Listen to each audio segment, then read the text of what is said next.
Assalamualaikum warahmatullahi wabarakatuh.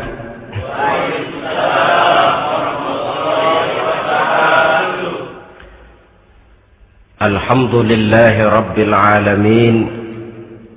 Wassalatu wassalamu ala ashrafil anbiya'i wal mursalin, Sayyidina wa maulana Muhammadin wa ala alihi wa ashabihil mujahidin at-tahirin, amma ba'd.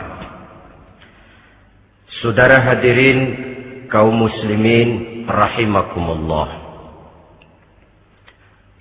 Dalam kehidupan sehari-hari kita selalu berhadapan dengan dua hal yang berlawanan, dengan dua hal yang kontroversial kata orang sekarang, yang kita diharuskan memilih satu di antara kedua hal itu. Sejak kita bangun tidur sampai kita tidur lagi, selalu kita hadapi dua persoalan itu, yang benar dan yang salah, yang hak dan yang batil, yang pantas dan yang tercela, yang ma'ruf dan yang munkar. Persis seperti sebait lagu yang lagi ngepop dan banyak dinyanyikan anak sekarang, madu di tangan kananmu katanya, racun di tangan kirimu. Tapi saya pikir-pikir bagaimanapun, kalau cuma sekedar madu di tangan kanan, racun di tangan kiri, adresnya jelas. Yang repot kalau kita sudah tidak tahu lagi mana yang madu, mana yang racun. Lebih celaka lagi di zaman sekarang, banyak racun mereknya madu. Kita terpedaya, kita terpesona, kita terpukau oleh racun yang bermerek madu ini. Kita minum dia, yang akibatnya rawan di dalam kehidupan kita. Sangat banyak racun-racun yang terpancang di sepanjang perjalanan hidup kita ini. Dan dua di antara racun kehidupan itu akan kita bicarakan pada pertemuan kali ini, yakni arak dan judi, minuman keras dan judi.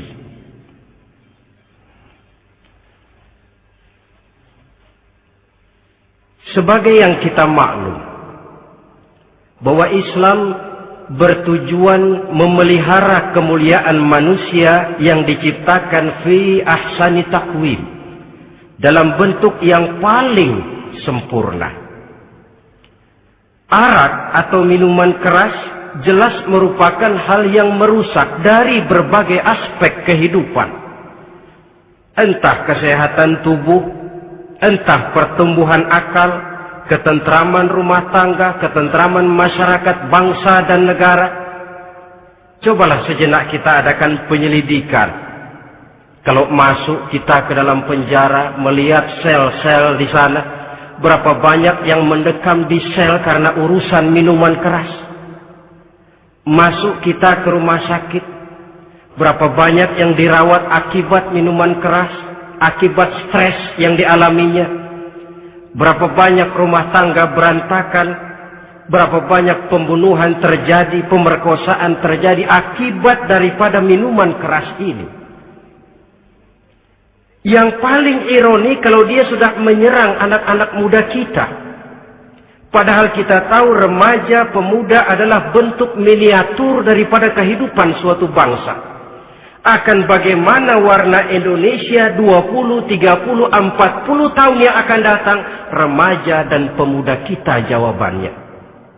Bahkan dari segi agama pun, akan bagaimana warna Islam di Indonesia 20, 30 tahun yang akan datang, remaja itu pula jawabannya. Karena itu tidak terlalu berlebihan kalau saya berkata bahwa untuk menghancurkan Islam di Indonesia ini tidak perlu menghancurkan pondok pesantren, tidak perlu menutup masjid, melarang pengajian, menyegel musola, tidak perlu. Untuk menghancurkan Islam di Indonesia cukup dengan meracuni remaja, pemuda-pemudi Islam di Indonesia. Kalau mereka sudah diracuni, dijauhkan dari agamanya, masalahnya tinggal menunggu pergantian generasi. Maka yang jadi pilot proyek jelas remaja, pemuda, termasuk dengan menanamkan pengaruh minuman keras. Ditanamkan ke tengah remaja kita ini untuk jauh dari tuntunan agama.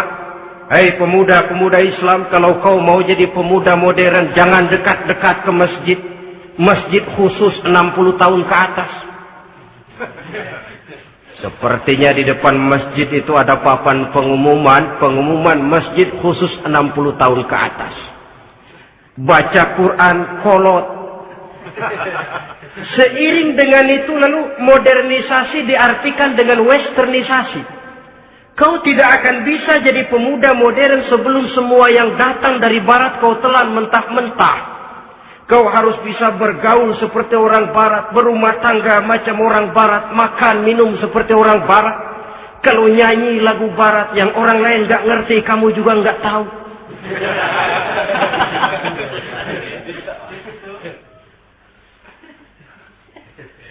Anutlah itu free love yang pada gilirannya akan mengarah kepada free sex alias samenleven. Isaplah itu ganja, morfin, narkotik. Jikalau sudah terlena kita dengan itu, maka kehancuran suatu bangsa sesungguhnya sudah dimulai. Penyakit minuman keras ini bukan cuma penyakit zaman ini. Masyarakat yang dihadapi oleh Rasulullah Sallallahu Alaihi Wasallam 14 abad yang lalu juga masyarakat yang kemaruk dengan minuman keras. Arab jahiliyah kalau sudah minum arak mabuk, tidak cuma minum, dia mandi pakai arak. Sistem pendidikan yang disampaikan Islam bijaksana. Mula-mula diberikan gambaran bahwa arak itu walaupun ada manfaatnya tapi ada bahayanya. Dan bahayanya jauh lebih besar daripada manfaatnya. Tahap kedua diberikan pesan jangan mendekati sholat dalam keadaan mabuk. Padahal sholat 1 hari 1 malam 5 kali artinya makin jauh saja dia dari arak itu. Pada saat kondisi iman sudah memungkinkan barulah turun vonis bahwa arak itu najis, perbuatan setan, jauhi. Yang ironi yang saya katakan tadi, racun mereknya madu. Kadang-kadang kita dibuai dengan iklan yang tidak mendidik.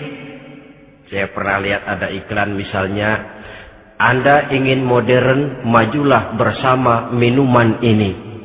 Atau minuman ini lambang pergaulan dunia yang maju. Modern diukur dari minuman. Yang jadi korban akhirnya remaja dan pemuda-pemudi kita. Saya teringat satu analisa dari Rasulullah Sallallahu Alaihi Wasallam. Beliau bersabda, Inna min asyratis sa'ah. Sesungguhnya di antara tanda-tanda kiamat. Apa kiamat itu? Dalam arti yang umum, kiamat itu saat di mana alam ini hancur, bumi gempa, air laut tumpah ke darat, gunung meletus, planet-planet bertabrakan, lalu semua yang bernama hidup mati. Itu kiamat beneran. Saya nggak mau cerita kiamat beneran, sebab saya sendiri nggak kepengen ngalamin. Yang sering kita ngalami ini kiamat kecil-kecilan, kiamat mini. Apa kiamat mini itu? Hancurnya sendi-sendi kehidupan sosial. Maksiat merajalela, munkarat menjadi-jadi. Yang ma'ruf dianggap munkar, yang munkar malah menjadi ma'ruf. Yang salah disanjung-sanjung, yang benar dicaci maki. Tuntunan dianggap tontonan, tontonan malah jadi tuntunan. Kan kiamat kalau sudah begitu. Penjungkiran nilai.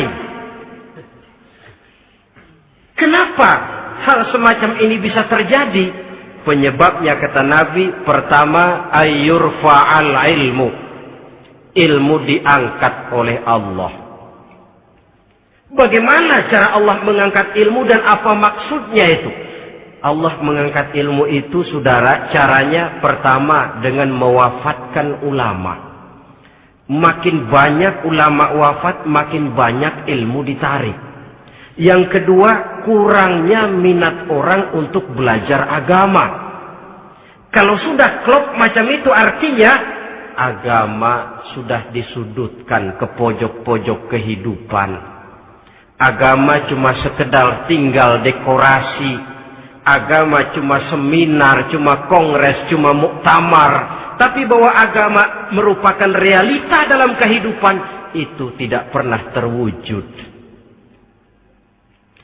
Kalau ulama sudah tiada, minat orang belajar agama berkurang, maka ajaran Allah tidak lagi didenungkan orang. Dikala itu, wa yuzharul jahlu, akan muncullah kebodohan. Nampak kebodohan di mana-mana.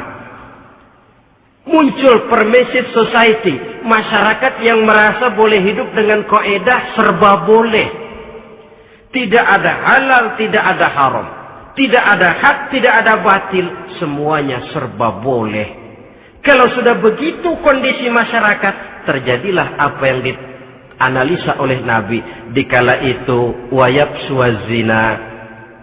Zina dikerjakan berterang-terangan. Orang sudah tidak punya malu. Hidupnya sudah pakai prinsip punya kuping, kuping kebo. Punya muka, muka tembok. Punya kulit, kulit badak. Kalau juga dikasih tahu, malu dong kau tinggal serumah belum nikah. Malu sama siapa? Masyarakat. Allah, masyarakat cuek aja.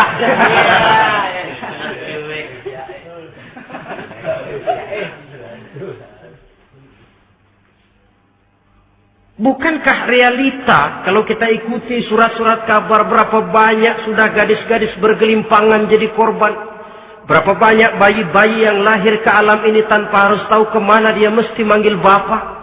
Yang akhirnya mengalami keterakisan, dimasukkan ke dalam kantong plastik, dibuang ke tempat sampah.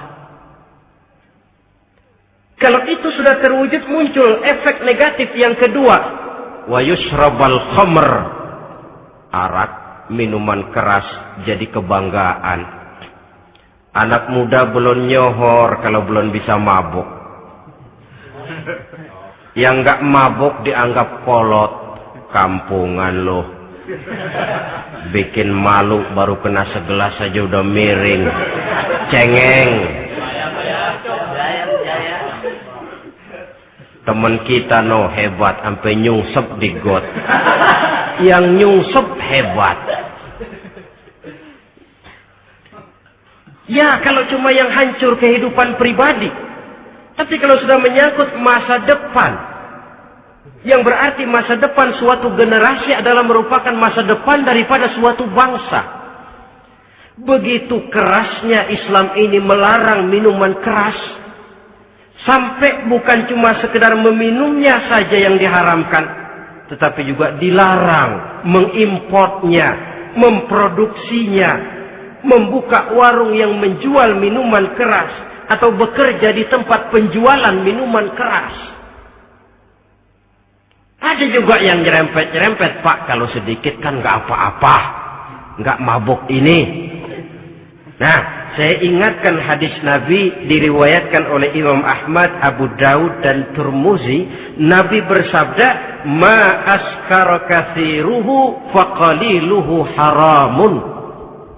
Apa yang banyaknya menyebabkan mabuk, sedikitnya pun tetap haram hukumnya.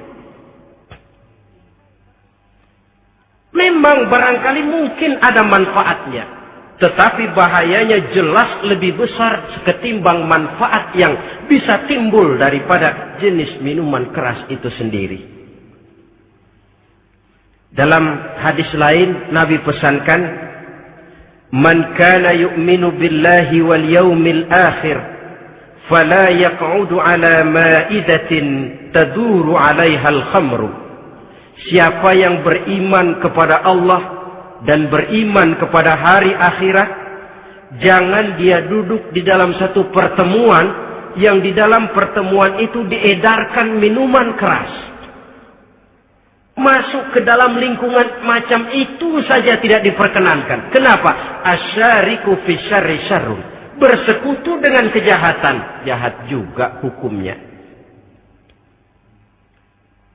Semalam kamu mabuk ya? Enggak, temen. Saya cuma ngebeliin aja kok.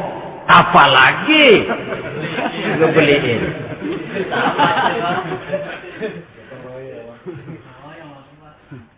Sebab apa? Dalam keadaan mabuk, orang tidak lagi bisa berpikir secara logik. Daya kontrol hilang. Artinya perbuatan sudah tidak terkontrol lagi. Yang pertama. Yang kedua, IQ tidak akan tumbuh dan berkembang secara normal seperti yang kita harapkan. Yang ketiga, harga diri akan runtuh hancur di tengah masyarakat. Bayangkan kalau tengah malam kita digotong orang diantar ke rumah kita. Dengan kondisi macam itu masih punya muka kita untuk tegak di tengah masyarakat. Masih punya harapan kita untuk tumbuh menjadi pemimpin sementara orang terkenang. Ini kan yang kemarin malam gua gotong, dia lagi mabuk. Harga diri, kepribadian. Jangan lupa saudara, kita hidup di tengah masyarakat. Masyarakat itu punya hukum yang tidak tertulis, tapi lebih kuat dan lebih kejam daripada hukum tertulis. Orang bilang, sekali arang tercoreng di dahi, seumur hidup orang akan tetap ingat. Makanya Rasulullah dalam hadis memberikan tamsil untuk adik-adik remaja muslim ini, masalul mu'min kamasalin nahli. Perumpamaan orang yang beriman itu persis seperti tawon. Mentalitas orang mukmin persis tawon. Apa mentalitas tawon? Kalau kita ngaji bab tawon, kita renungi apa keistimewaan tawon. Saya lihat-lihat, ternyata tawon itu punya 4 keistimewaan. Pertama, tawon itu yang dihisap selalu saripati bunga. Bagus makanannya. Belum pernah tawon keliru makan. Saya belum pernah dengar kok ada tawon makan tahu.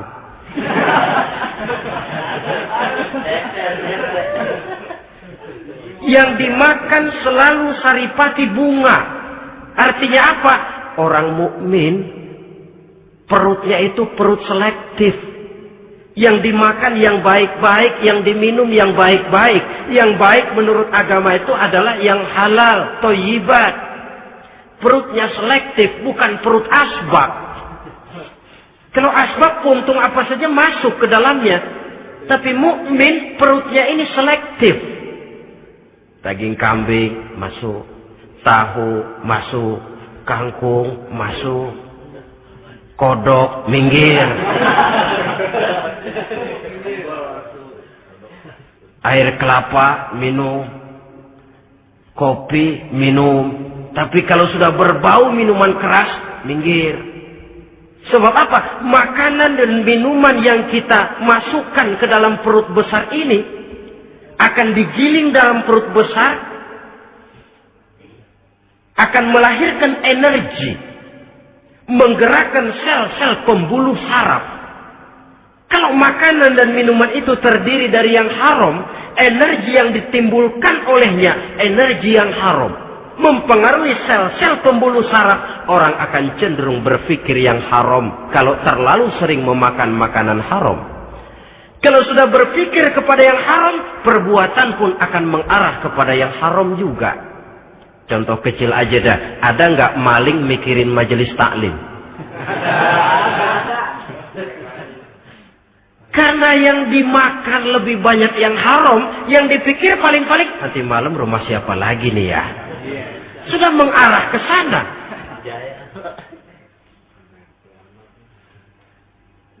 Saripati bunga yang dimakan tawon itu.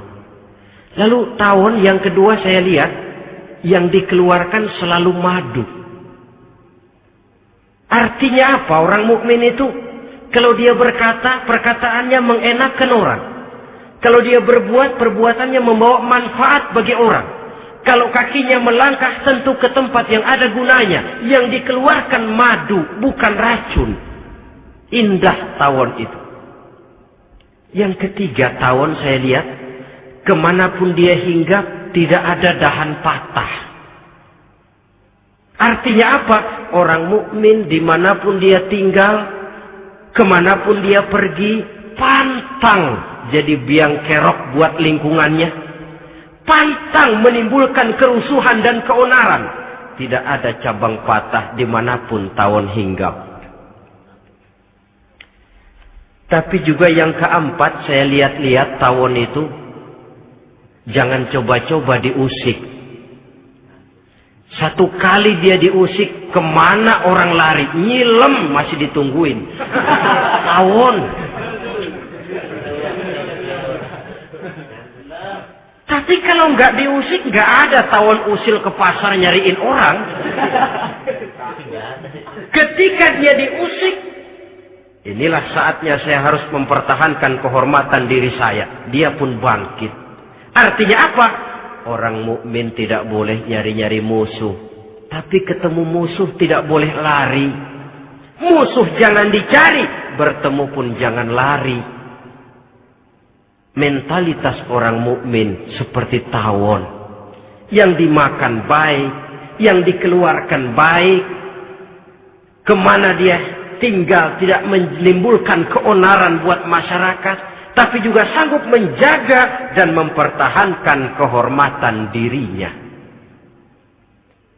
Kalau konteksnya dengan masalah yang sedang kita bicarakan, minuman keras.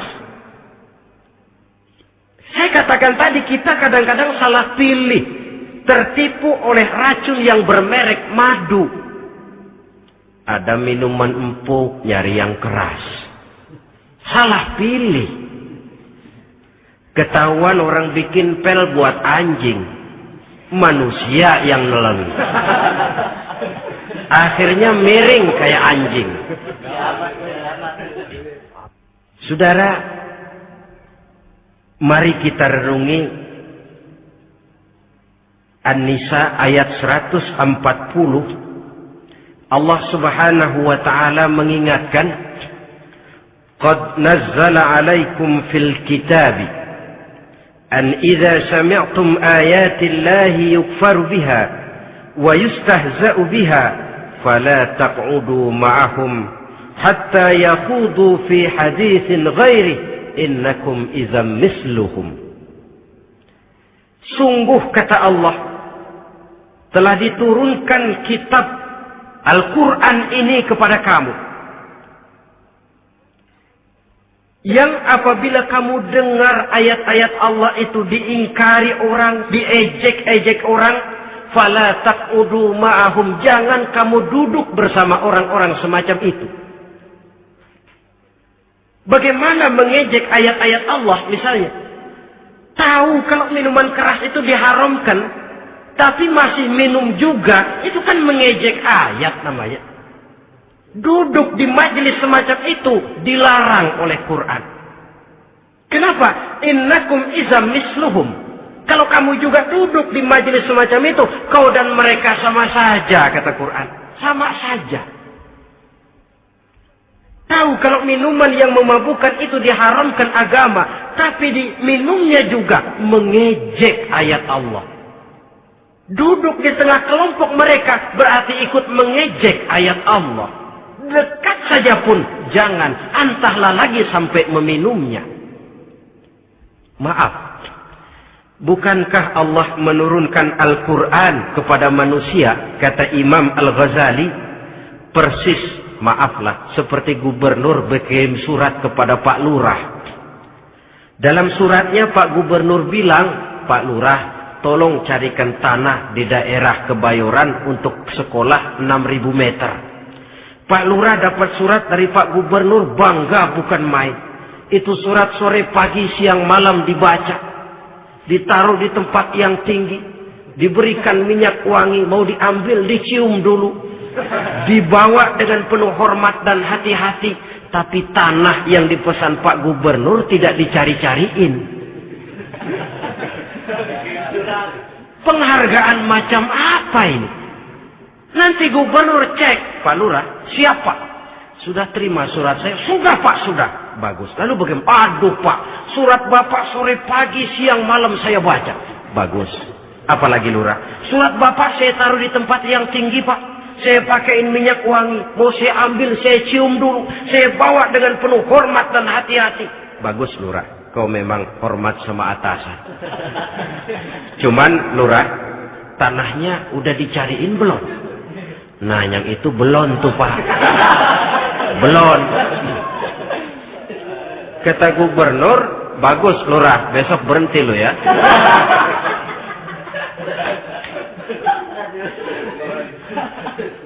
Membacanya memang penting. Al-muta'abbad bitilawatihi, beribadah dari sebab membacanya. Tapi setelah kita baca, kita tahu isinya.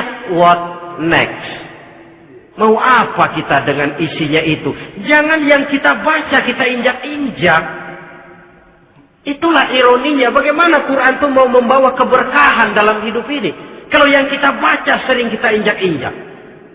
Dalam kehidupan kita baca ayat wa ahallallahu al-bai'a wa harrama riba. Allah halalkan jual beli, Allah haramkan riba, tapi renten ditelan terus.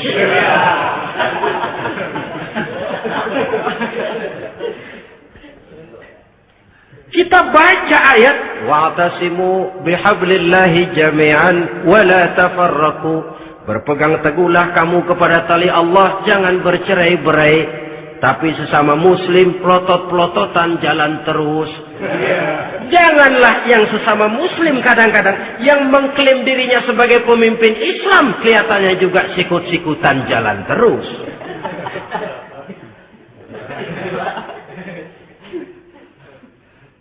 Sehingga tidak heran kalau orang bilang di bawah ngamalin ayat kursi sudah sampai di atas ayat hilang, tinggal kursi saja yang diamali. Ironi dan menyedihkan. Perjalanan panjang memang saatnya kita menunggal dengan Al-Quran ini. Tetapi prosesnya memang harus kita mulai dari sekarang.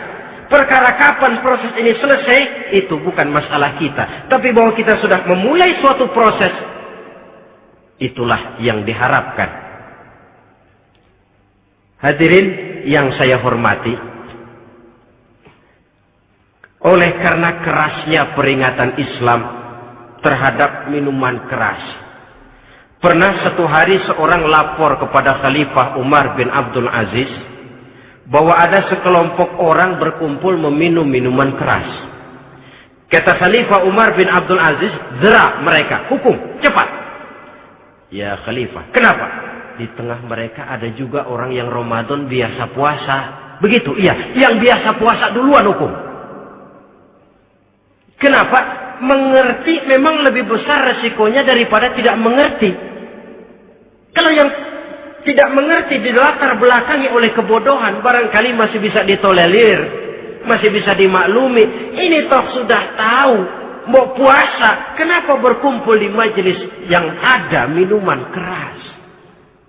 Tapi memang kelompok ini kan memang selalu ada. Kita lihat dalam masyarakat itu kan ada 4 kelas itu. Pertama, ada orang yang tahu perintah dan tahu larangan. Ini the first class, kelompok terbaik. Perintah tahu dia kerjakan, larangan tahu dia jauhi. Ini orang terbaik. Yang kedua, ada orang tahu perintah tapi tidak tahu larangan. Perintah tahu, larangan tidak tahu. Sholat mau, puasa mau, zakat fitrah bayar, nyolong mau, mabuk ayo. Perintah tahu tapi larangan tidak tahu, akhirnya semua dikerjain.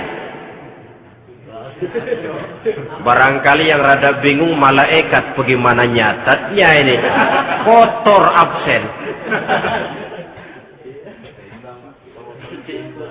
Gelas yang ada di hadapan saya ini, kalau semua diisi air putih macam ini, kan jelas bisa diminum orang. Kalau semua diisi bensin, jelas bisa diminum motor. Tapi kalau separuh diisi air putih, separuh diisi bensin, Kacau. Kalau gelas yang ada di hadapan saya ini sepenuhnya diisi air putih, jelas bisa diminum orang. Kalau sepenuhnya diisi bensin, juga jelas bisa diminum motor. Yang repot kalau separuh diisi air putih, separuh diisi bensin. Kacau statusnya. Orang minum mabuk, motor minum pun mogok. Dijual juga tidak laku barang campuran. Inilah makna pernyataan Allah, wala talbisul haqqa bil batil. Jangan kamu campur adukan antara yang hak dan yang batil. Perintah dikerjakan, larangan pun dikerjakan juga. Kelompok ketiga, ada pula manusia yang tahu larangan tapi tidak tahu perintah. Larangan tahu tapi perintah tidak tahu. Jahat sama tetangga tidak, mencuri tidak, mabuk tidak, zina tidak, sholat tidak, puasa tidak, polos. Semua serba tidak. Dan yang terakhir, kelompok keempat, perintah tidak tahu, larangan pun tidak tahu. Ini masuk kelompok makhluk gratis. Misalnya kambing, ayam, kerbau, itu kan makhluk-makhluk yang memang perintah tidak tahu, pun larangan juga tidak tahu. Nah, dalam hubungannya dengan ini, saya mengajak, marilah kita berusaha sekuat mungkin menjauhkan diri dari minuman keras yang jelas bahayanya dengan hidup tidak jauh dari bimbingan agama. Hadirin kaum muslimin rahimakumullah. Kawan seiring dan sejalan dari minuman keras, judi namanya. Saudara kembar barangkali. Yang satu sering menimbulkan yang lain, tetapi bukan tak jarang keduanya berjalan berdampingan. Posisi judi dan arak ini dalam Quran sama bahayanya. Apa sebab? Mentalitas judi adalah mentalitas sirklus, lingkaran setan. Artinya, yang menang biasanya ketagihan, yang kalah biasanya penasaran. Ini yang menyebabkan orang tidak mau berhenti. Kalau dia menang, dia ingin mencoba untuk menang dalam jumlah yang jauh lebih besar lagi. Kalau dia kalah, dia penasaran, kenapa hari ini kalah? Barangkali sial, besok malam saya tebus. Mental semacam ini memang sulit untuk berhenti. Kenapa judi diharamkan dalam Islam? Pertama, seorang muslim di dalam berusaha mencari harta, dia harus mengikuti sunnatullah. Kata kita orang muslim, hukum alam kata orang sekarang, natural of law bahasa kerennya. Berusaha menurut hukum kausal, memasuki rumah dari pintunya, menunggu suatu akibat dari sebab yang kita lakukan. Bahwa kalau begini, mesti begitu. Karena kita memang terikat oleh permainan yang disebut hukum alam ini. Hidup bukan undian. Jangan mengharap untung besar tanpa mau peras keringat. Satu pagi, Khalifah Umar bin Khattab radhiyallahu an masuk ke masjid.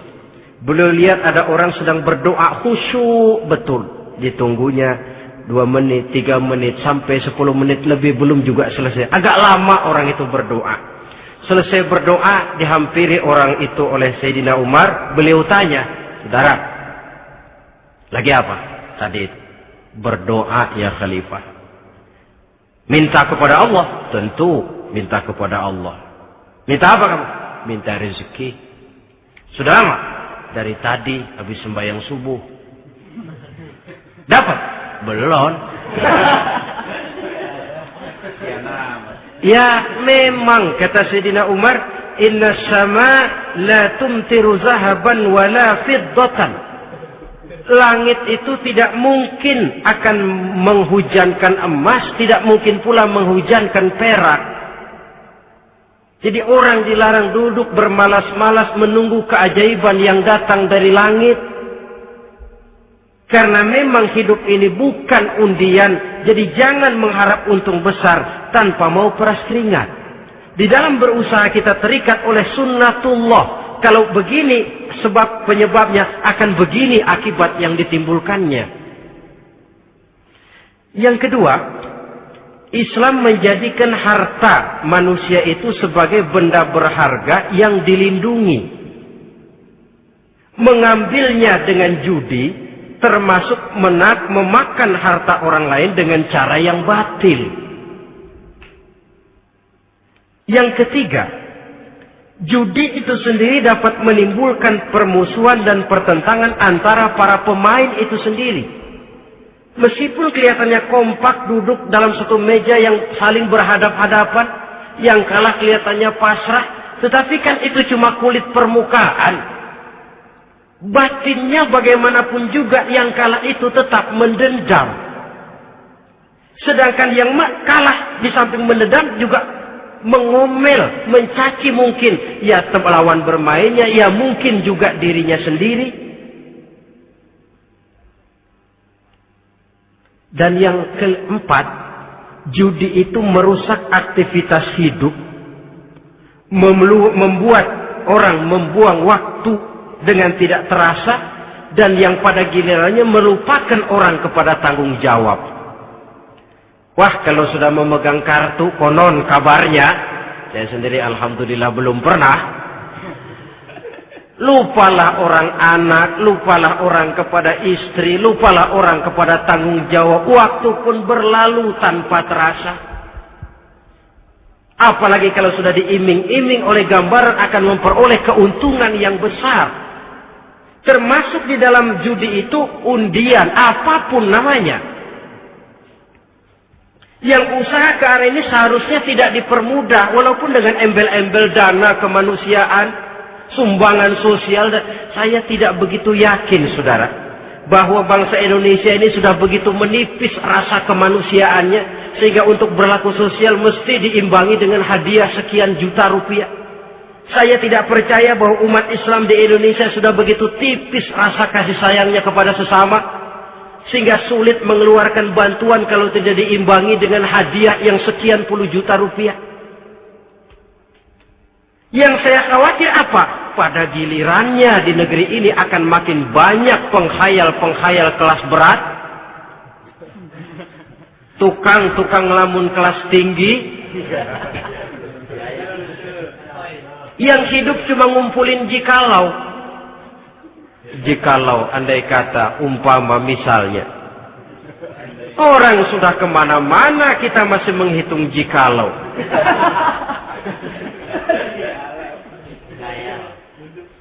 Orang boleh saja mengharap burung terbang tinggi, tapi punai di tangan jangan dulu dilepas.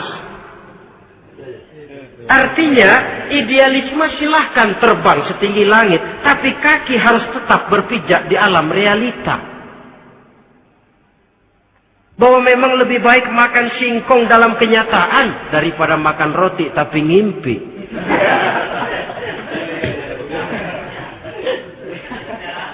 Kadang anaknya menangis, Pak minta jajan, ada uang 200 rupiah. Sudahlah sabar, kau jangan jajan, nanti bapak beliin kalau tembus 100 juta nih. Akhirnya yang 100 juta tidak, anak pun kelaparan. Bukankah akan jadi masalah bagi semuanya? Belum lagi rasa sayang kepada harta yang sudah dia miliki. Entah itu tanah, rumah, kendaraan. Kalau sudah kadangkala di meja judi, hilang rasa sayang kepada benda itu. Ada rumah-rumahnya dilelang, ada kendaraan-kendaraan jadi taruhan. Ada jam tangan pun copot tanpa terasa. Maka berapa banyak rumah tangga berantakan, istri minta cerai, orang jadi nekat merampok, orang jadi nekat mencuri, korupsi kalau dia pejabat. Akibat apa ini? pengaruh yang namanya judi.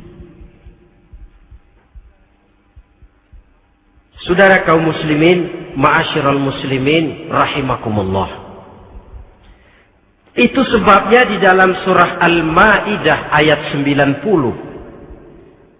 Allah menekankan, innamal khamru wal maisir wal ansab wal azlam rijsun min amali syaitan fajtanibuhu la'allakum tuflihun.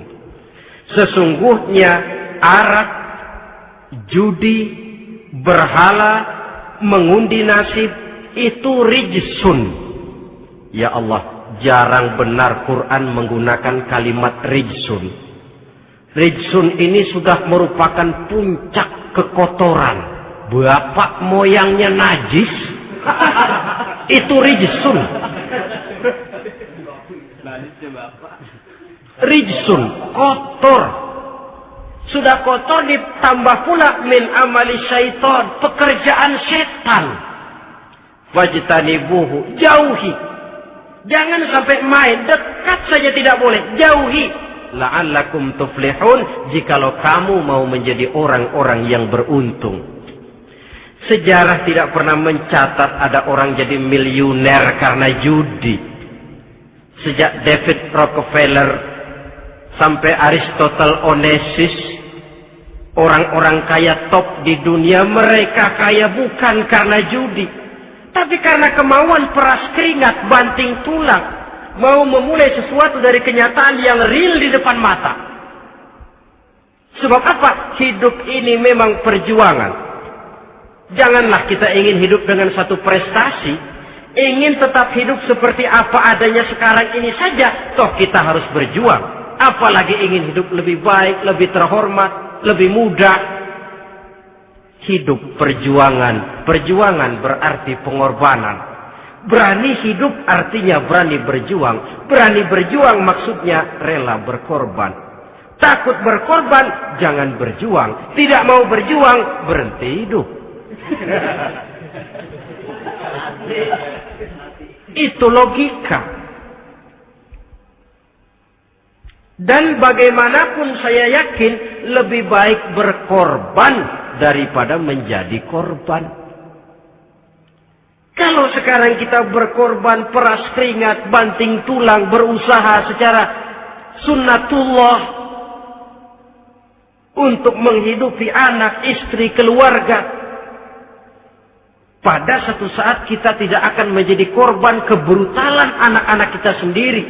Kalau mereka dibesarkan dan tumbuh berkembang oleh hasil yang diperoleh dari meja judi. Ayat 91 Al-Maidah ini lebih memperkuat lagi. Kalau itu arak, judi, berhala, mengundi nasib adalah perbuatan setan, sebenarnya setan mau apa sih?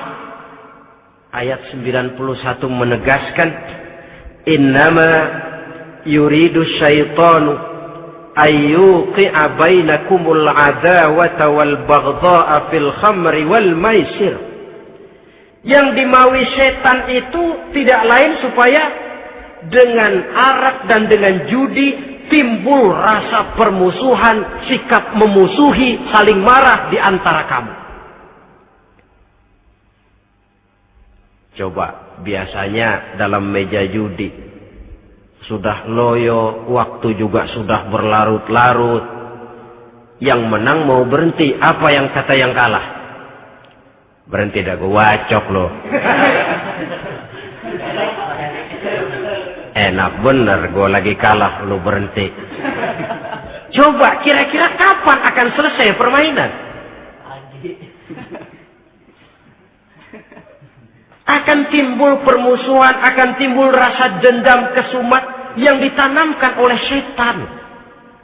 Karena memang baik arak, baik judi, baik berhala, baik mengundi nasib, itu semua permainan-permainan setan yang diberikan kepada kita untuk kita ikut andil bermain di dalamnya. Tatkala kita ikut terkena jerat setan, tertawalah mereka. Kenapa? Oh, makin banyak teman saya di neraka.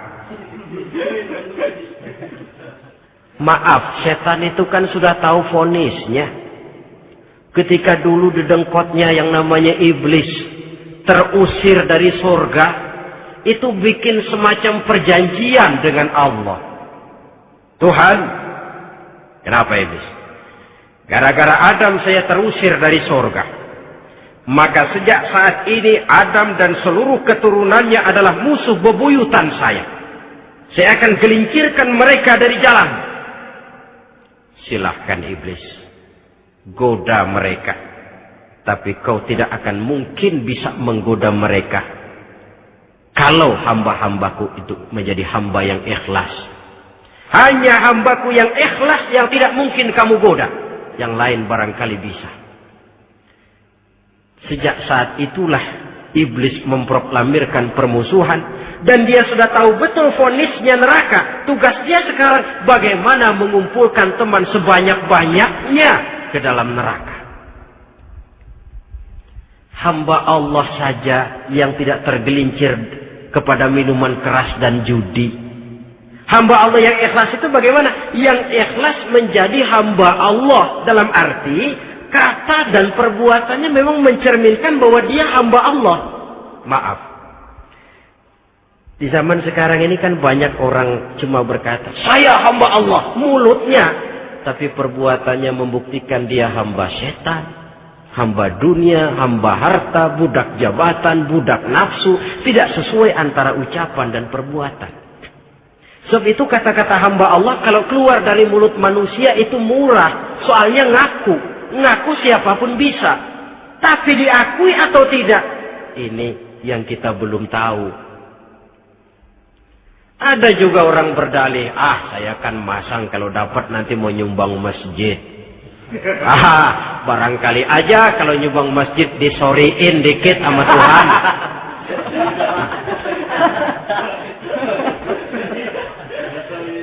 Apa bisa begitu? Saudara, kita tidak mungkin mencuci kain dengan air najis. Innallaha thayyibun, kata Nabi, la yaqbalu illa thayyiba. Allah itu baik dan hanya menerima yang baik. Bahwa dalam Islam tujuan yang baik harus dicapai dengan prosedur yang baik. Bahwa niat menyumbang masjid bagus, tapi hasil daripada judi atau undian tidak akan menyampaikan kita kepada tujuan itu. Tidak boleh mencuri kain walaupun niatnya untuk sholat. Kalau nyolong kain niatnya buat sembahyang, dimaafin kali. Walaupun sholatnya sah, mencuri kainnya tetap saja dosa. Islam tidak menghalalkan segala cara untuk mencapai suatu tujuan. Bahwa tujuan yang baik harus dicapai dengan cara yang baik juga. Dan penyakit judi ini juga bukan penyakit baru. Sejak dulu. Masa jahiliyah judi mereka. Saya kira kalau Las Vegas, kota judi Amerika saja barangkali masih kalah dengan cara judi jahiliyah dulu. Mereka kalau sudah judi itu uang. Habis uang, ada punya tanah pasang, taruhan. Habis tanah, ada rumah, rumahnya dipasang. Apalagi yang ada? Ternak unta dipertaruhkan. Harta habis, rumah ludes, kebun binasa, ada istri juga dipasangin. Judi.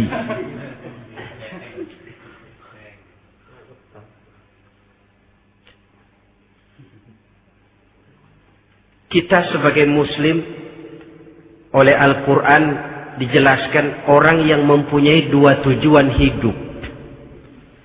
Pertama tujuan jangka pendek. Yang kedua tujuan jangka panjang. Tujuan jangka pendek dunia dan seluruh isinya. Tujuan jangka panjang adalah akhirat dan ridho Allah. Ini yang terpantul dalam doa setiap kita. Rabbana atina fid dunya hasanah wa fil akhirati hasanah. Tercapai tujuan jangka pendek fid dunya hasanah dan tujuan jangka panjang wa fil akhirati hasanah. Untuk mencapai tujuan jangka pendek merangkul dunia dan seluruh isinya, Apa yang jadi modal utama? Pertama, pendidikan. Makin tinggi jenjang karier pendidikan yang kita tempuh, rasa-rasanya makin mudah menjangkau dunia dan isinya. Yang kedua, pengalaman. Tenaga-tenaga expert masih tetap diperlukan. Makin banyak pengalaman, makin mudah menjangkau dunia. Yang ketiga, dan ini ada tapi tidak bisa dijadikan pegangan, faktor nasib. Faktor kebetulan. Ada, tapi tidak bisa dijadikan pegangan mutlak. Pendidikan, pengalaman, ingin menjangkau fid dunia hasanah. Ini modal utama. Lalu untuk mencapai fil akhirati hasanah, prestasi ibadah. Bagaimanapun tinggi pangkat dan jabatan kita, bagaimanapun banyak gelar kita sandang, tanpa prestasi ibadah, nol besar kita dalam pandangan Allah. Itu sebabnya kita sholat. Jadi tidak beralasan kalau orang ditanya, kenapa sih kamu nggak sholat? Ah, tetangga saya sholat melarat terus. Memang sholat itu bukan untuk mencari uang kok. Kalau ada orang yang rajin sholat, rezekinya kelihatan lancar, itu cuma sekedar persekot.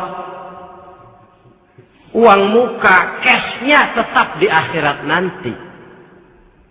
Efeknya apa? Karena kita punya tujuan jangka panjang, mengharap ridho Allah di akhirat. Cara kita mencapai tujuan jangka pendek dibatasi oleh pertanyaan, Allah ridho apa enggak? Kita cari uang, tapi pertanyaan pokok, Allah ridho enggak cara ini? Kita mengejar kedudukan, tapi Allah ridho enggak dengan cara ini? Ini yang menyebabkan kita lantas tidak lalu menghalalkan segala cara. Yang penting tujuan tercapai cara apapun halal. PKI. Kan cuma PKI yang berprinsip asal tujuan tercapai cara apapun halal. Dan kita sudah sepakat PKI dan seluruh ajarannya tidak berhak hidup di bumi Pancasila ini. Cuma jangan sekedar PKI-nya dikutuk tapi ajarannya dipakai.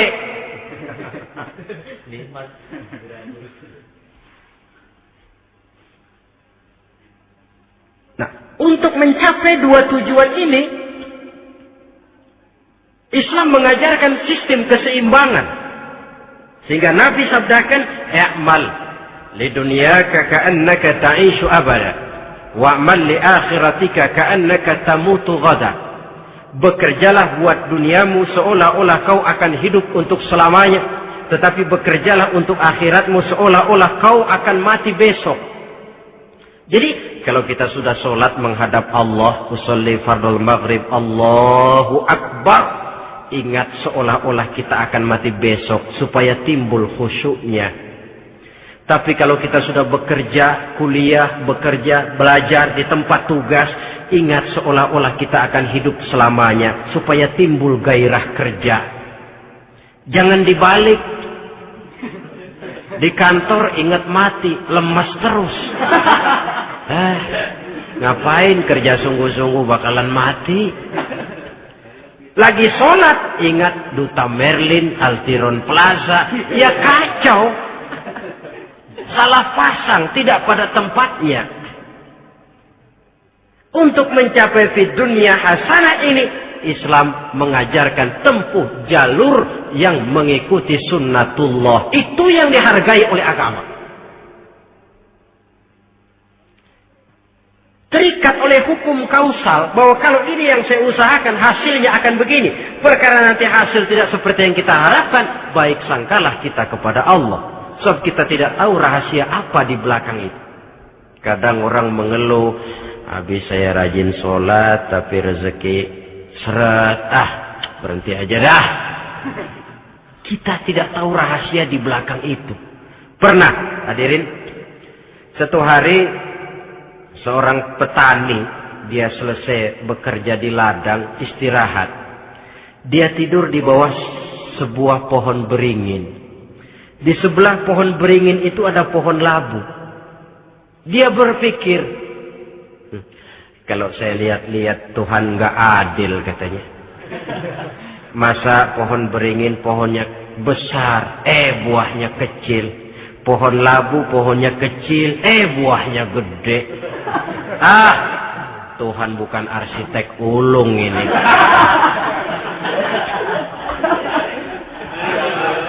Mestinya supaya enak dilihat, beringin yang pohonnya besar buahnya sebesar buah labu.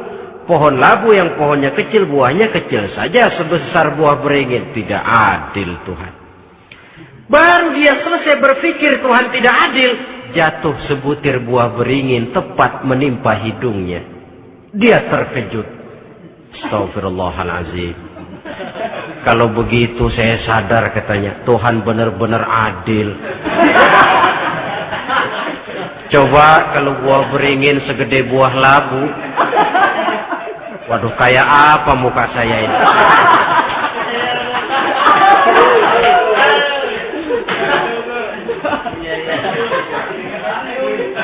Baru terbuka pandangan matanya setelah berhadapan dengan kenyataan. Baru keluar respek. Allah benar-benar adil. Padahal semenit yang lalu dia masih berkata, Tuhan bukan arsitek ulung.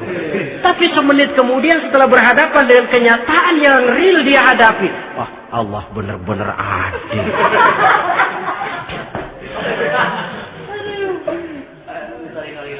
Itulah kehidupan ini.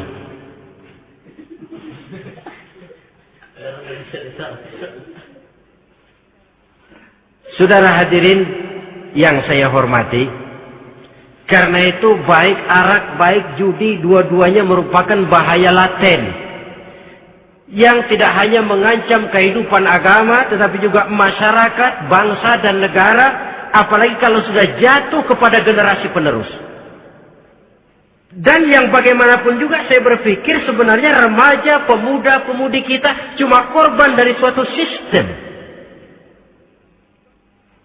Sebab ini merupakan tanggung jawab bersama. Ulama mubalik macam saya paling wewenangnya cuma ngomong. Yang punya SK untuk memberhentikan pabrik minuman keras itu kan Menteri Perindustrian. Tangan-tangan eksekutif. Sehingga kalau Nabi katakan, Man ra'a minkum munkaran falyughayyir biyadihi wa illam yastati' fa bilisanihi wa illam yastati' fa biqalbihi. Apabila salah seorang kamu melihat suatu kemunkaran, termasuk minuman keras dan judi di dalamnya, rubah itu. Dengan cara apa? Kalau kau mampu dengan tangan. Artinya power, kekuatan. Kalau dengan tangan tidak mampu, wah, ini orang kalau gue pukul gue yang melintir nih. Umpamanya, fabilisani, dengan lidah ngomong. Mas, saya senang sampean tinggal di sini, kampung kami tambah warga, tapi tolonglah jangan bawa pengaruh yang tidak baik. Kalau ternyata bicara pun tidak berani, fabiqalbi, cukup dalam hati, sekurang-kurangnya tidak ikut membenci kemungkaran dalam hati, itulah kadar iman yang paling lemah. Ini secara umum. Tapi kalau hadis ini kita mau adakan semacam, katakan description of job, bahasa kerennya, kita adakan pembagian tugas. Siapa yang harus merombak kemungkaran dengan power? Penguasa, pemerintah, sebab dia punya aparat. Siapa yang merombak kemungkaran dengan lidah? Ulama, kiai, mubalik, ngomong. Siapa yang hanya merubah kemungkaran dalam hati? Kita umumnya rakyat lemah ini. Yang mau ngomong gak berani, tapi hati pegel. Nah, kalau sudah ada pembagian tugas semacam itu, insya Allah masing-masing akan berjalan pada relnya. Dan pada akhirnya selamatlah kita, bangsa Indonesia, umat Islam pada khususnya, dari bahaya, baik bahaya minuman keras maupun bahaya judi. Menyelamatkan bangsa dan yang lebih lagi menyelamatkan masa depan kita. Sekianlah saudara pertemuan kita pada saat ini. Mudah-mudahan ada manfaatnya. Terima kasih atas segala perhatian. Mohon maaf atas segala kekurangan. Usikum wa nafsi bitaqwallah. Wassalamualaikum warahmatullahi wabarakatuh.